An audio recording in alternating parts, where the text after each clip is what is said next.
like Tristram Shandy, which is a text which gets referenced surprisingly quite a lot in this book, and the sort of the weird games that Thomas Sterne would often play, kind of in the text. Tom seemingly carries a copy of Tristram Shandy, although the book seemingly changes a few times here and there, but it goes back to Shandy. Mm.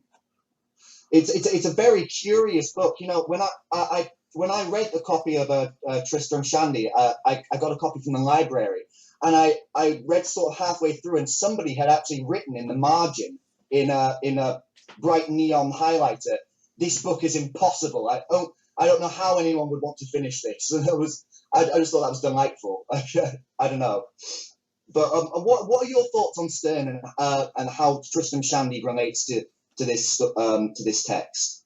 Well, Tristram Shandy is a book about the identity of Tristram Shandy. Tristram Shandy, the character, is dealing with the memories of his family. He's constantly berating his uncle. Or his again, I looked through.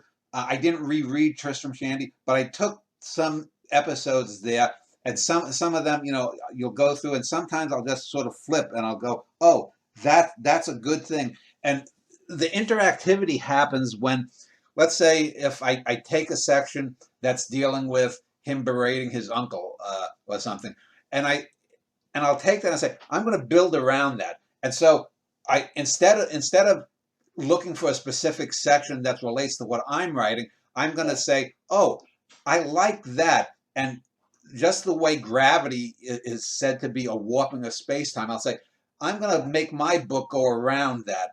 And so I wasn't planning on, for example, doing maybe Tom meeting some character or having some cynical remark, but by using a 3 or 4 paragraph selection there, I say, Shandy is being real pissy in this section.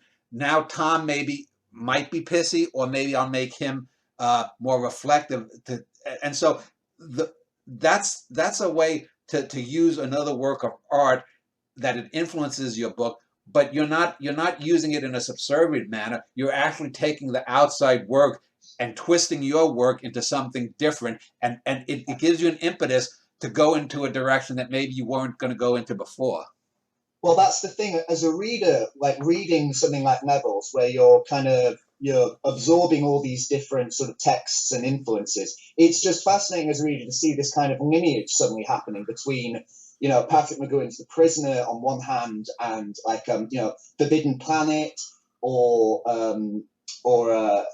and then suddenly on the other hand, like something like Tristram Shandy, or other works. Like it's just really interesting seeing those connections suddenly being made, which once they've been made seem logical, like in a way this kind of and you just hit upon it. That's what's called negative capability. Yeah. John Keats, that when you take two things that you would not have before associated, but you have some form, some art, whatever it might be, that once they are linked together, something goes off and you go, oh, that works. That seems natural. That's that ability. That's what's called negative capability, to bring two seemingly disparate things together. But once they're together, you say, oh, they should have always been together.